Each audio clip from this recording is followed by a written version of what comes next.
think of Christmas, what comes to mind? Sparkling trees aglow with lights, cozy family gatherings, or solemn prayers in candlelit churches? Of course, there's the jolly image of Santa Claus, his red suit bursting with gifts, sneaking down chimneys to bring joy to children everywhere. But what if the Christmas season isn't as perfect as it seems? Beneath the twinkling lights and cheerful laughter, dark shadows lurk, waiting to pounce. These are no ordinary holiday tales. These are the sinister creatures of Christmas, the evil counterparts to Santa's benevolence. Who are they? Where did they come from? Are they the dark mirror to Santa's light, like fallen angels opposing divine grace? Join us on a chilling 30-minute journey as we unveil the terrifying truth behind Dark Christmas, the rise of holiday demons on the Real World channel. Buckle up. This is going to be a wild ride. Christmas Eve, December 24th, is a global celebration, a time when billions revel in festive cheer. From bustling cities to quiet villages, the holiday spirit unites families and communities. For Christians, it's a sacred moment to honor the birth of Jesus, reflecting on life's deeper meaning. And let's not forget Santa Claus, the star of the season, with his iconic red suit and sack, overflowing with gifts for good boys and girls.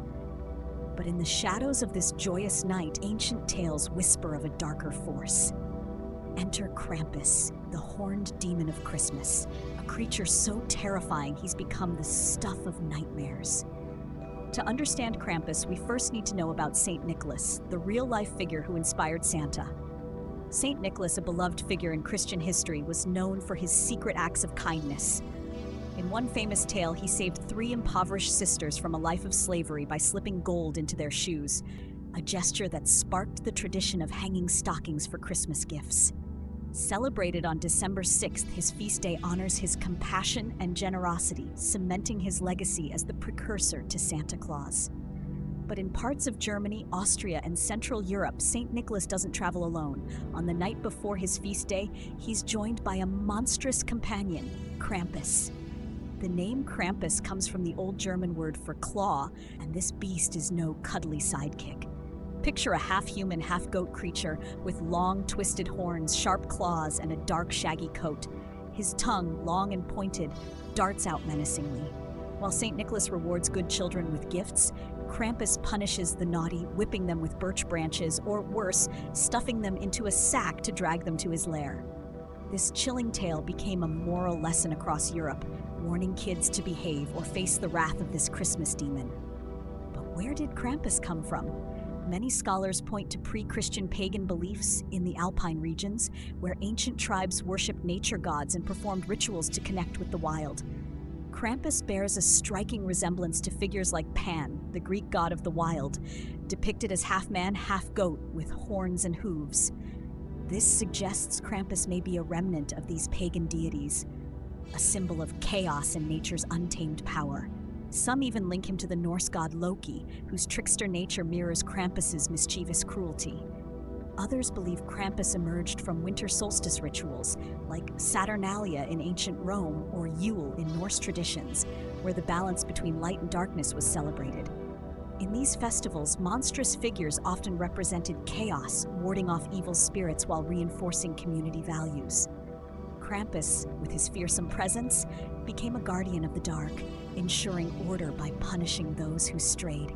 As Christianity spread across Europe, pagan traditions were absorbed or demonized. Krampus, once a revered figure in Alpine folklore, was recast as a devilish counterpart to St. Nicholas.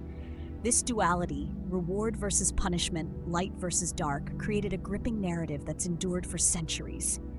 In the 19th and early 20th centuries, Krampus became a pop culture icon, appearing on Christmas postcards known as Krampuskarten. These cards, often inscribed with playful warnings like "Greetings from Krampus," ranged from terrifying to darkly humorous, depicting the beast chasing children or lurking in snowy villages.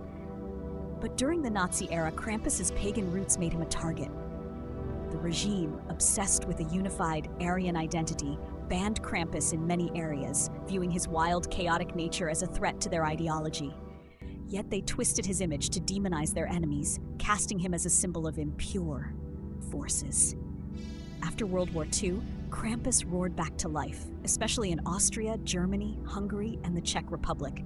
Today, Krampus parades are a beloved tradition, with locals donning horned masks, bells, and birch switches to scare and delight crowds in festive celebrations. Krampus isn't the only dark figure haunting Christmas. In Central Europe, another chilling character emerges, Frau Perchta, a witch-like figure whose dual nature is both benevolent and terrifying. Rooted in pagan myths from Austria, Bavaria, and southern Germany, Perchta's name means bright or shining in Old German, hinting at her origins as a goddess of light and winter. In some tales, she's a beautiful woman in flowing white robes, rewarding hard-working women and obedient children with silver coins or sweets. But cross her, and she transforms into a grotesque hag with a hooked nose, tattered clothes, and a hidden dagger. Perchta is obsessed with order, particularly spinning and weaving, a vital task in medieval households. During the 12 days of Christmas, she prowls homes, inspecting women's work. Lazy spinners or messy households face her wrath. She might trample unfinished threads, burn spinning wheels, or, in the most gruesome tales, slit open victims' stomachs, replacing their insides with straw and stones. To appease her, families leave offerings like dumplings, herring, or oats on rooftops. Perchta's duality mirrors ancient myths of mother goddesses, like the Norse goddess Frigg, who balanced nurturing with strict justice. Her terrifying punishments served as a warning: uphold tradition or pay the price.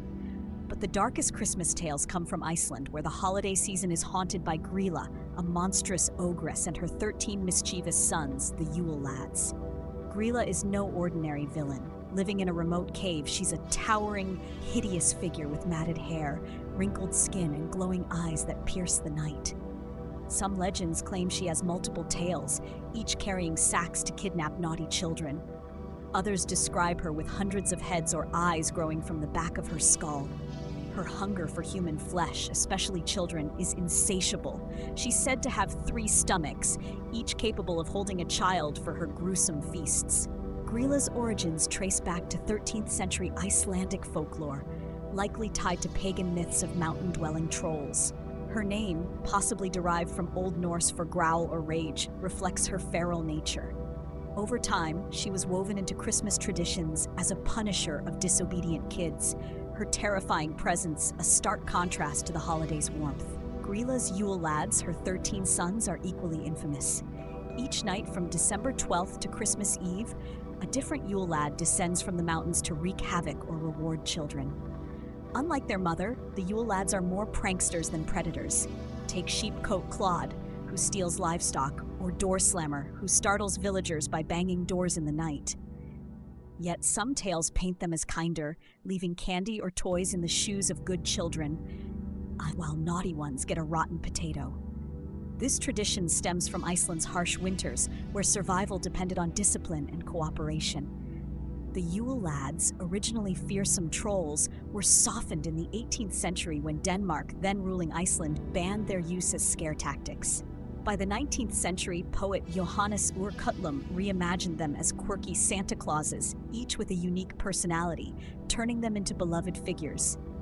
Today, Icelandic children place shoes in windows, eagerly awaiting gifts from these mischievous visitors, making the Yule lads a playful countdown to Christmas. Completing Grýla's family is the Yule cat, a massive jet-black feline with glowing eyes and razor-sharp claws.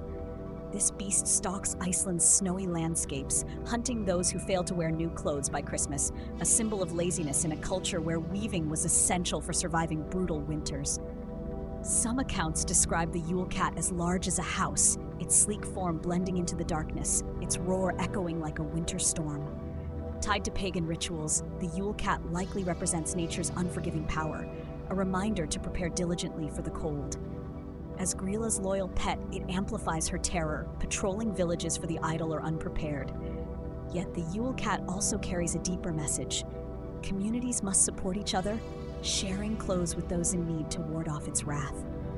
This emphasis on solidarity resonates with Iceland's tight-knit culture, where survival hinged on mutual aid. These dark Christmas figures, Krampus, Frau Perchta, Grýla, her Yule lads, and the Yule cat, are more than just scary stories. They're cultural artifacts born from ancient beliefs and shaped by centuries of change. Their terrifying exteriors hide lessons about morality, hard work, and community, ensuring traditions endure. In modern times, they've found new life in festivals, from Krampus runs in Austria to Iceland's Yule hunts in Reykjavik. These tales remind us that even in the season of light, darkness lingers, urging us to be better, kinder, and more connected. So as you hang your stockings this Christmas, spare a thought for the shadows. Are you on Santa's nice list, or will Krampus come knocking?